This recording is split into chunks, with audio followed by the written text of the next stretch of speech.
2001 সালে BNP seat পাইছিল 193টা, vote পাইছিল 2,28,00,000। আর আওয়ামী লীগ সিট পাইছিল 62টা, ভোট পাইছিল 2,23,00,000। আবার শোনেন, বিএনপি ভোট পাইল কত? 2,28,00,000, সিট পাইল কত? 193টা।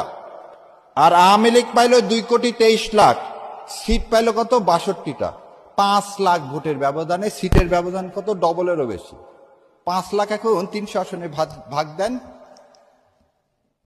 300 আসনে 5 লাখ যদি ভাগ দেন ভাই, 2,000 করে ভোট ওখানে উনি ঢুকায় দিলে কেউ জানবে না।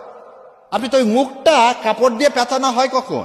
যখন এটা ডিসি সাহেবের কাছে পাঠানো হয় গণনার পরে। এটা তো আমি গণনার আগে ওনার কাছে দিলাম। কই ইলেকশন কমিশন এটা নিয়ে? এটা তো আমরা বারবার চিৎকার করে বলছি। তার যে রুলস করছে সে রুলসের মধ্যে তো এটা নাই, যেটা এমন একটা ওপেন জায়গায় রাখতে হবে, পুলিশ পাহারায় রাখতে হবে, যাতে ওখানে কেউ আর টাচ করতে না পারে। শস্যের মধ্যে ভূত দিয়ে আমাকে বলতেছে নিরপেক্ষ